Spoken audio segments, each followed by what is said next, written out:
सुन झाड़ू के तुलना न कबो करी कूची, आज हुनका के तुलना न कबो करी छूछी। कुंवर के चेला है गोलू राजा अरुण अलबेला बन के गाइले आ गुड्डू ऐसन ब्यास से डार डोलवाइले कि आज राजा जी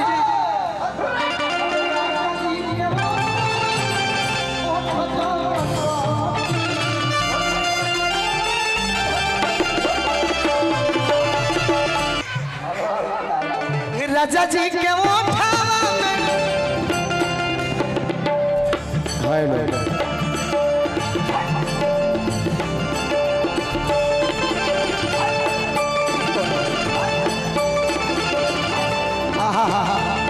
गुड्डू भैया ये मुर्गी हो, ई मुर्गी के दिखाई कोई ई पीछे के डिस्प्ले देखो नहीं कि अगला के हुमन दिखाओ।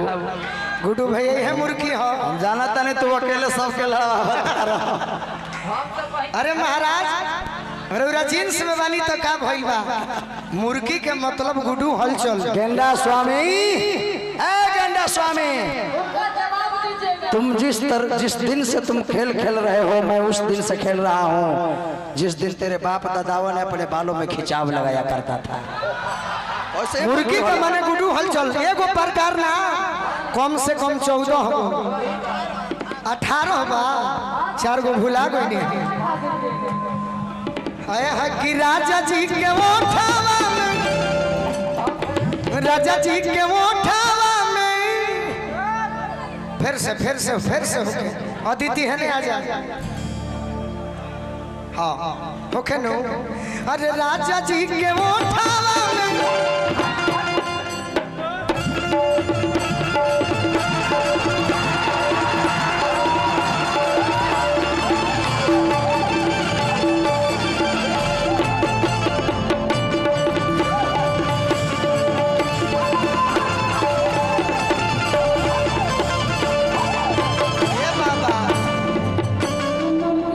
अरुण भैया ये मतलब है मुर्गी का मन ही हो कि राजा जी के ओठावा में। गोलुआ भैया देखा ये चलते ई मुर्गी ई मोटकी क्वालिटी रहल ठीक बा, ई बनिहारा वाला मुर्गी बा ठीक बा। आइए चलते मरलन कि इनका बौसीर के ऑपरेशन में टाका तुड़वावे वाला मुर्गी मरलन। कुंवर के चला इतना बुर्बक बारे कि 20 रुपये पर मुर्गी, हमार मुर्गी हाँ कहले है कि जानी तो सुना हमरो शहर बा भुकु भुकु बोरी हमारा दिलवा के बोती,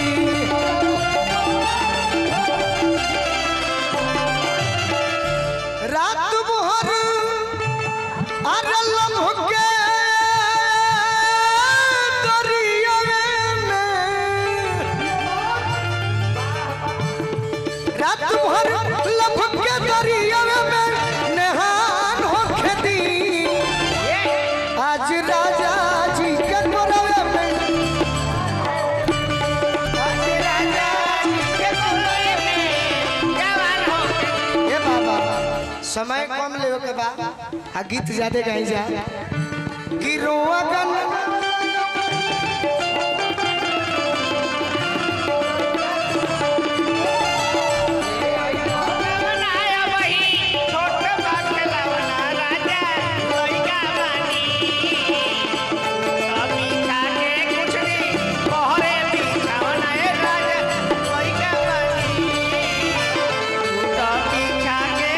जवाब नहीं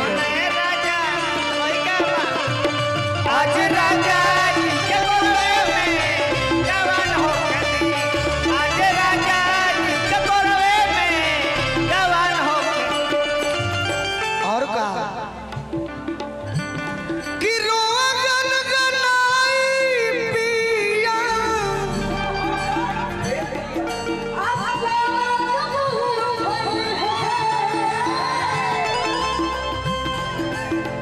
अरे ठाकुर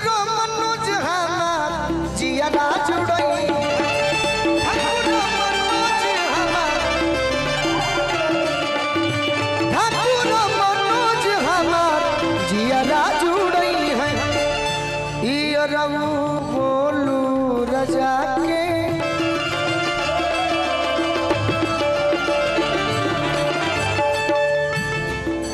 ये रऊ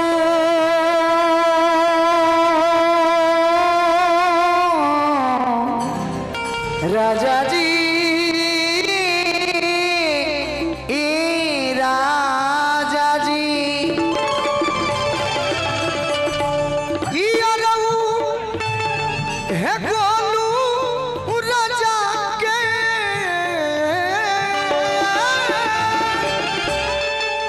ये रऊ है गोलू राजा के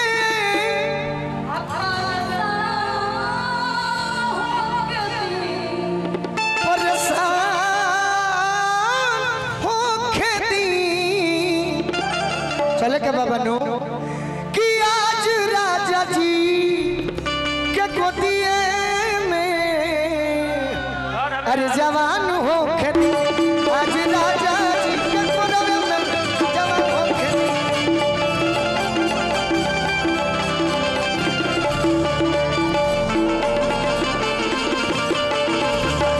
सुनी सुनी भगवान सुनी सुनी भगवान सुनी भगवान सुनी भगवान जन बिहान हो खेती आज राजा जी के गोरवे में जवान हो खेती आज राजा जी के गोरवे में जवान हो खेती आज राजा जी के गोरवे में जवान हो खेती आज राजा जी के गोरवे में जवान हो खेती आज राजा जी के गोरवे में अरे गोरवे जवान हो खेती अदिति